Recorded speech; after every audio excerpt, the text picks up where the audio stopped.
दोस्तों आज मैं बात करने वाला हूं इस सेंसर के बारे में और इसके कनेक्शन के बारे में कि आप किस प्रकार से इसका कनेक्शन करेंगे।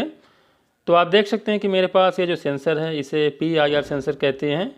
इसका जो फुल फॉर्म है पासिव इंफ्रारेड सेंसर होता है और इसका जो उपयोग है तो हम सिक्योरिटी सिस्टम के रूप में करते हैं या फिर अगर आप इसे अपने बाथरूम वगैरह पर अपने रूम में लगाना चाहते हैं तो दोस्तों आप इसे लगा सकते हैं।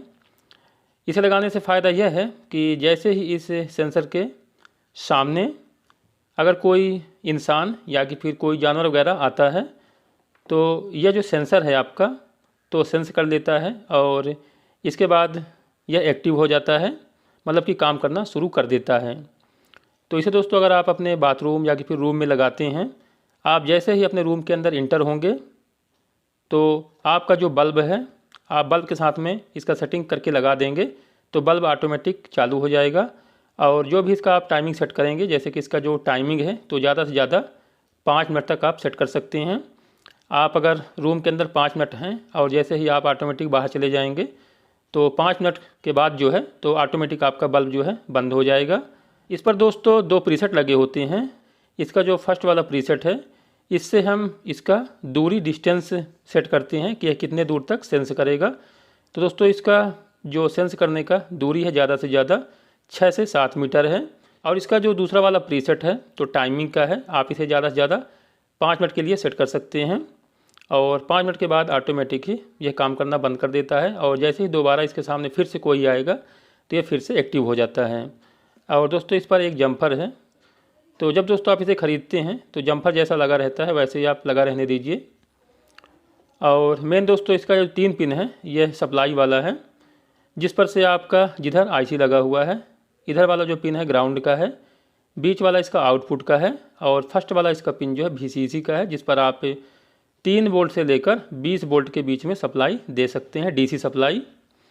तो अब दोस्तों आप इसका उपयोग किस प्रकार से करेंगे, तो आज की इस वीडियो पर मैं आपको इसका उपयोग करके लाइट को ऑन ऑफ करके दिखाऊंगा कि यह किस प्रकार से काम करता है। तो वीडियो को पूरा कंप्लीट देखिएगा। इसके लिए दोस्तों आपको यह PIR सेंसर खरीदना होगा।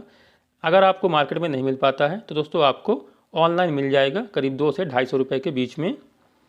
इसके अलावा आपको एक 12 वोल्ट का रिले भी खरीदना होगा इस प्रकार से, और साथ साथ दोस्तों आपको एक ट्रांजिस्टर भी लेना होगा जिसका नंबर है C2482।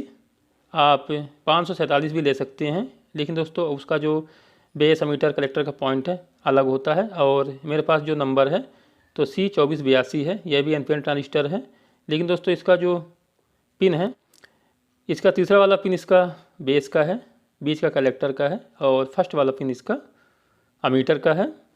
इसके अलावा आपको 2 रेजिस्टेंस लेना होगा और इसका वैल्यू होगा 1 किलो ओम। तो आपको सेम वैल्यू के 2 रेजिस्टेंस लेना है जिसका वैल्यू है 1 किलो ओम। अब दोस्तों इसका कनेक्शन आप किस प्रकार से करेंगे तो वीडियो को पूरा कंप्लीट देखिएगा। तो सबसे पहले दोस्तों आपको क्या करना है, तो आपको दोनों रेजिस्टेंस को लेना है जिसका वैल्यू है 1 किलो ओम और इस PIR सेंसर का जो VCC वाला पिन है और बीच वाला आउटपुट वाला पिन है, दोनों ही पिन पर आपको इसे लगा देना है। इस प्रकार से एक रेजिस्टेंस को आपको VCC वाले पिन पर और जो दूसरा वाला रेजिस्टेंस होगा उसे आपको इसके बीच वाले पिन पर आपको लगा देना है इस प्रकार से इसके आउटपुट वाले पिन पर। और इसका जो तीसरा वाला पिन है तो यह ग्राउंड वाला है, इसका कनेक्शन हम बाद में करेंगे। अब दोस्तों आपको क्या करना है, तो आपको लेना है रिले और इस पर आप क्या करेंगे, तो यह जो आपका ट्रांजिस्टर का बीच वाला कलेक्टर वाला पॉइंट है, बीच वाला कॉमन पिन है और साइड वाले कॉइल वाले पिन हैं, तो किसी भी कॉइल वाले पिन पर आपको इसे सोल्डिंग करना है। इस प्रकार से दोस्तों आपको किसी भी एक कॉइल वाले पिन पर इस ट्रांजिस्टर का कलेक्टर वाला जो पॉइंट है सोल्डिंग कर लेना है इस प्रकार से। और इसका जो बेस वाला पिन है, इसका दोस्तों जो बीच वाला आउटपुट वाला पिन है जिस पर हमने रेजिस्टेंस लगाया हुआ है, इस रेजिस्टेंस का दूसरा जो पॉइंट है इस ट्रांजिस्टर के बेस वाले पिन के साथ में आपको सोल्डिंग कर देना है। तो हम इसे इस प्रकार सोल्डिंग करेंगे। इस प्रकार से। अब दोस्तों इसके बाद इसका जो एक कॉइल वाला पिन और है, इसके साथ में हम एक वायर जो है इस प्रकार से लगाएंगे।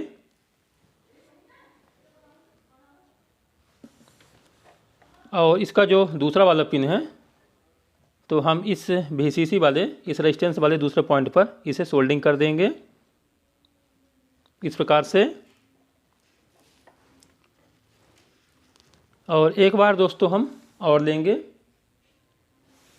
जो कि इसके तीसरे वाले पिन पर, ग्राउंड वाले पिन पर हम इसे सोल्डिंग करेंगे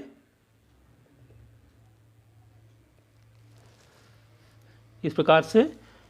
और इसे हम इस ट्रांजिस्टर के इस एमीटर वाले पिन के साथ में सोल्डिंग कर देंगे।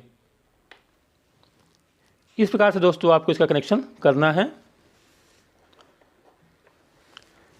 अब दोस्तों आपको क्या करना है, तो अब आपको इसे 12 वोल्ट सप्लाई देना होगा 12 वोल्ट के एडाप्टर से। तो हम इसे 12 वोल्ट के एडाप्टर से इसे सप्लाई देंगे।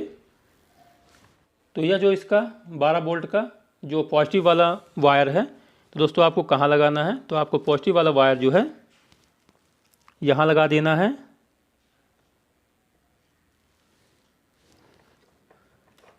इस प्रकार से।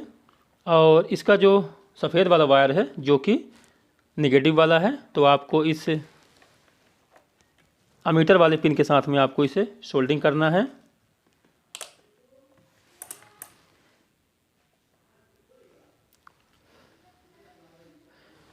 इस प्रकार से। तो दोस्तों हमारा जो सिस्टम है चालू हो चुका है, मैंने इसे पावर दे दिया है। दोस्तों मैं अब इस पर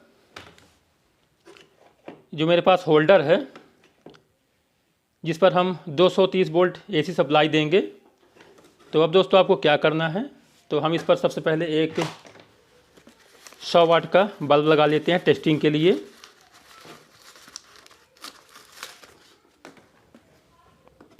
इस प्रकार से हमें बल्ब लगा लेना है।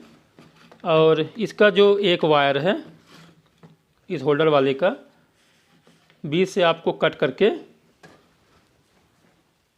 और इसका जो एक पॉइंट है आपको इसके कॉमन वाले पिन के साथ में सोल्डिंग करना है। और ध्यान रहे दोस्तों कि आपको 230 वोल्ट AC देने के बाद इसे आपको यहाँ हाथ नहीं लगाना है, आपको करंट लग सकता है।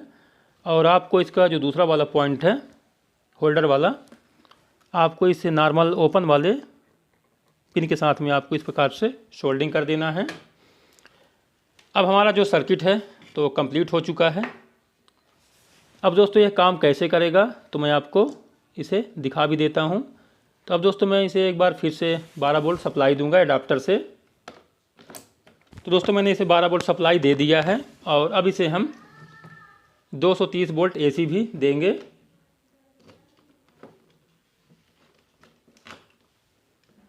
और जैसे दोस्तों मैं इस सेंसर के सामने अपना हाथ ले जाऊंगा, ये चालू हो गया। और दोस्तों मैंने हाथ हटा दिया है। अब जो इसका टाइमिंग सेट है तब तक यह बल्ब जलेगा और बंद हो जाएगा। और जैसे दोस्तों फिर से अगर इस सेंसर के सामने कोई भी जाता है, जो भी आपने डिस्टेंस सेट किया हुआ है, तो उतने डिस्टेंस में यह एक्टिव हो जाता है। तो दोस्तों मैं फिर से एक बार अपना हाथ इसके पास ले जाता हूँ, तो आप देख सकते हैं कि यह फिर से ऑन हो गया और फिर से बंद हो गया। दोस्तों ये फिर से चालू हो गया और फिर से बंद हो गया। इस प्रकार से दोस्तों ये सर्किट काम करता है। अगर आप इसे बनाना चाहें तो बहुत ही आसानी से इस वीडियो को कंप्लीट देखने के बाद बना सकते हैं। अगर दोस्तों यह जानकारी आपको अच्छा लगा हो तो वीडियो को लाइक करना ना भूलें, और चैनल पर नए हैं सब्सक्राइब भी जरूर कर लें। मिलते हैं नेक्स्ट वीडियो पर। नमस्कार।